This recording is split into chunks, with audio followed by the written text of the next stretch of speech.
Ketidakharmonisan dan isu perpecahan dalam tubuh internal PDIP kian santer terdengar sejak Gibran Rakabuming Raka putra sulung Presiden Joko Widodo memastikan diri mendaftar ke KPU sebagai bacawa pres pendamping Prabowo Subianto pada 25 Oktober lalu. Lalu apakah hal ini dapat dikatakan loyalitas kader PDIP kepada Megawati mulai goyah?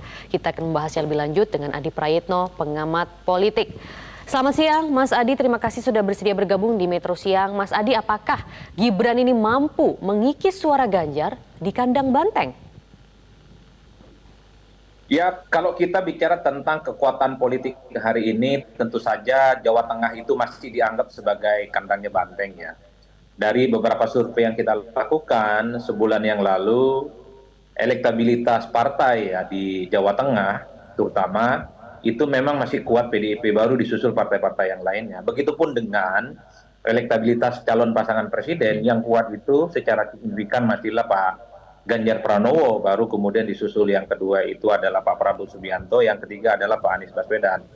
Oleh karena itu, kalau kita bicara tentang peta politik per hari ini, ya saya kira memang Jawa Tengah itu masih dianggap sebagai basisnya Banteng dan basisnya PDIP. Tapi potensi Gibran Rakabuming Raka misalnya bisa menggerus dan mengambil suara di Jawa Tengah ataupun di basis-basis PDIP yang lainnya tentu berpotensi. Tinggal kuat-kuatan nanti kira-kira apakah basis politik PDIP yang selama ini memang dikenal sebagai partai politik yang kemudian memiliki basis politik yang cukup luar biasa, apakah tergerus ataupun tidak, ini kan hanya waktu dan kerja politik lah yang kemudian harus bisa menjawab segala-galanya. Karena apapun judulnya, Gibran ini bukan hanya soal Gibran yang wali kota Solo, tapi Gibran yang di belakangnya itu ada Pak Jokowi yang saya kira memang punya irisan kuat di pemilih PDIP. Oleh karena itu, kita tinggal lihat trennya ke depan dalam Oke. sebulan 2 bulan ini, apakah gerakan politik Gibran yang saya kira memang dimentori langsung oleh Jokowi bisa merebut ya suara dan basis-basis yang ada di Jawa Tengah. Gibran kalau tidak salah di salah satu forum mengatakan bahwa Jawa Tengah itu memang adalah kandang banteng, pandangnya PDIP yang tentu saja bagi mereka tidak mudah untuk direbut gitu Oke. ya, sebagai bagian dari kepentingan menuju di 2024. Jadi sejauh ini masih dari partai bantengnya begitu ya. Oke, Mas Adi, seperti yang kita ketahui ya, peta dukungan politik pasca Gibran Cawapres ini berubah saat relawan Projo misalnya yang resmi menyatakan mendukung Prabowo. Nah, apakah ini dapat dikatakan bahwa Jokowi ini telah memiliki pengaruh besar sedemikian rupa? Jadi tidak hanya sekedar petugas partai yang mengikuti perintah Ketua Umum Megawati?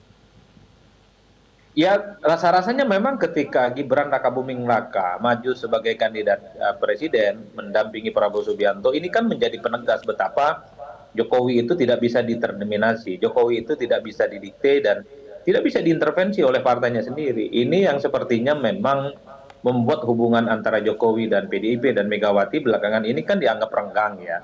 Sekalipun misalnya tampak di permukaan itu kata Jokowi hubungan dengan Mega baik-baik saja, tapi kan secara gestur dan gelagat politik, hubungan antara Jokowi dan PDIP khususnya, rasa-rasanya agak sulit untuk bisa diselamatkan. Bagaimana mungkin hubungan Jokowi dan PDIP itu baik-baik saja? Karena pada saat yang bersamaan, Gibran yang saat ini wali kota Solo, kader PDIP, maju bersama Prabowo Subianto yang akan menjadi rivalnya Pak Ganjar Pranowo. Dalam Oke. konteks itu saja tentu tidak match gitu ya, tak nyambung bahwa Jokowi dengan PDIP memiliki hubungan yang biasa-biasa saja.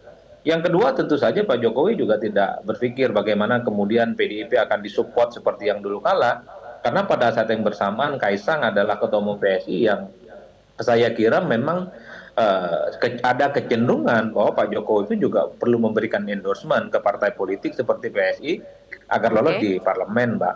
Oleh karena itu, kalau kita mau sederhanakan, sebenarnya majunya Gibran sebagai wakilnya Prabowo Subianto ataupun ketika Kaisang lebih memilih PSI ketimbang PDIP, Mhm. ini kan sebagai salah satu bentuk memang bagaimana Pak Jokowi sudah tidak bisa lagi sejalan dan seirama dengan PDIP.